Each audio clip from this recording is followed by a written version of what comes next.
Topic: Energy flow through ecosystems. Aims of lesson. At the end of this lesson, you should be able to know the following. Energy flow through ecosystems and relationship to trophic structure, food pyramids, including trophic levels, producers, consumers, herbivores, carnivores, omnivores, decomposers. Revise the topic, ecosystems, in the previous lesson. Concepts and skills. Below are definitions of some of the terms that you will study under this section. Use your textbook and underline all the new terms/words that you encounter while studying through this section.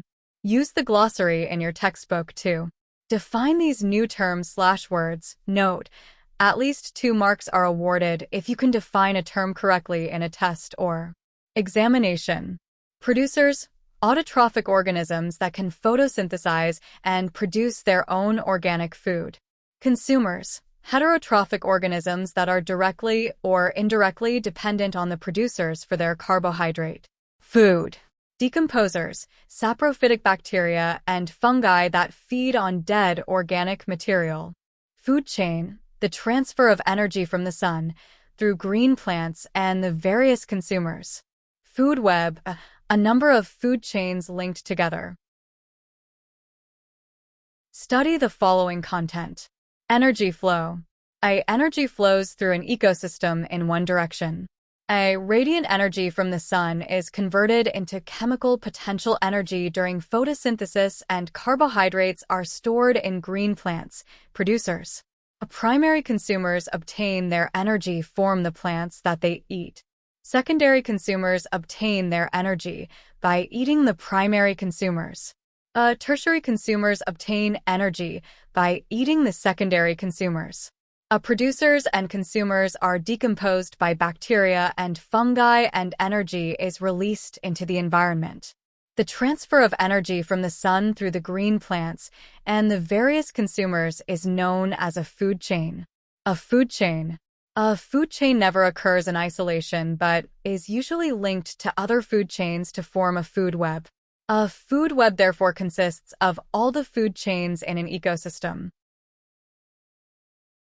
Trophic levels. Living organisms occur at different feeding levels in an ecosystem. These feeding levels are called trophic levels. Producers, green plants, produce their own food and form the first trophic level. They have the greatest amount of energy. Primary consumers, herbivores, form the second trophic level. Secondary consumers, carnivores, form the third trophic level. Tertiary consumers, carnivores that feed on other carnivores, form the fourth trophic level. Omnivores may be part of the second, third, or fourth trophic levels, depending on the food they eat. Decomposers may be part of any of the trophic levels. Energy is used by the organisms at each trophic level. These organisms use some of the energy for growth, or some of the energy is lost as heat energy through respiration, or some of the energy is lost in urine and feces. This energy is therefore not available for the next trophic level. A note: energy can be transferred from one organism to another, but energy cannot be created or destroyed. Energy is lost with the transfer of energy from one trophic level to another. Flow of energy in a food chain. Food pyramids. The different trophic levels are often represented as ecological pyramids. There are 3 types of ecological pyramids, i.e. pyramids of number, pyramids of biomass, and pyramids of energy. Pyramid of numbers. Pyramids of numbers show the actual number of organisms on each trophic level. Pyramids of biomass. Pyramids of biomass show the total mass of the organisms at each trophic level. Pyramid of energy. Pyramids of energy shows the amount of energy on each trophic level. Know the meaning of instructional verbs in test and examination questions, e.g. Instructional verb. Meaning. Name. Give the name of something. Differentiate. Use differences to qualify between 2 or more categories. Tabulate. Draw a table and indicate the answers as direct pairs. Describe. State in sentences the main points of a process. Explain. Give your answer in a cause-effect or statement and reason sequence. Compare. Give similarities and differences between concepts. Answer the following questions. Question 1.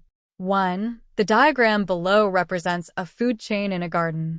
DB Exemplar P2, 2012. 1.1 Name the organism above that represents the following. A. Herbivore. B. Producer.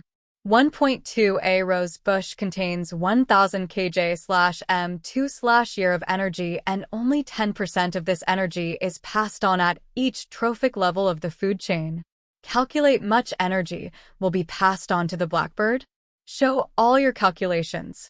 1.3 If all the green flies in this garden were removed, explain what would happen to the populations of the following. A. Rose plants. B. Ladybirds. C. Blackbirds. Question 2. 2. Study the diagram below, which represents a food web in an ecosystem, and answer the questions. Free State NOV. 2016 P2. 2.1 Which numbers represent secondary consumers? 2.2 Use the information and numbers in the diagram to draw the trophic levels in this food web in the form of an ecological pyramid. Question 3. 3. Study the food chains 1 and 2 and the number pyramids A and B. Free State November 2017 P2. 3.1 Match the food chains to the correct number pyramid. Write only the number and either A or B, e.g. 3C. 3.2 The table below indicates data for food chain 2. Draw and label a biomass pyramid for food chain 2. Show all your calculations. 3.3 Explain what will happen in food chain 1 during a severe drought. Question 4. 4. Energy is lost from one trophic level to another by respiration and excretion, urine and feces. The remaining energy is available for the next trophic level. Free State P2 November 2017. 4.1 Which percentage of the original energy is available for the next trophic level in A. Organism A. B. Organism C. 4.2 If there is 40% of the original energy in organism B available for the next trophic level, calculate the available amount of kJ. 4.3 Which organism A, B, or C represents? A. The producer. B. The secondary consumer. Question 5. 5. Study the food chain below and answer the questions that follow. Eastern Cape November 2018 P2. 5.1 What do the arrows in the food chain indicate? 5.2 Name the primary consumer in the above food chain. 5.3 Why does the total energy in each trophic level become less as we move up the food chain? Common errors made by learners in examinations. And not familiar with basic terminology. And not understanding instructional verb /s in a question, e.g. the difference between describe and explain. And not able to interpret information in diagrams /tables and to do calculations. Activities /assessment. Complete the activities /questions in your textbook on the sections of this lesson. Consolidation. Define all the terminology relevant to the concepts covered in this lesson. Label and draw diagrams. Interpret diagrams. Values. By studying and learning about this section, you will develop an awareness of what it means to be a responsible citizen in terms of the environment and develop a deep appreciation of the importance of conservation.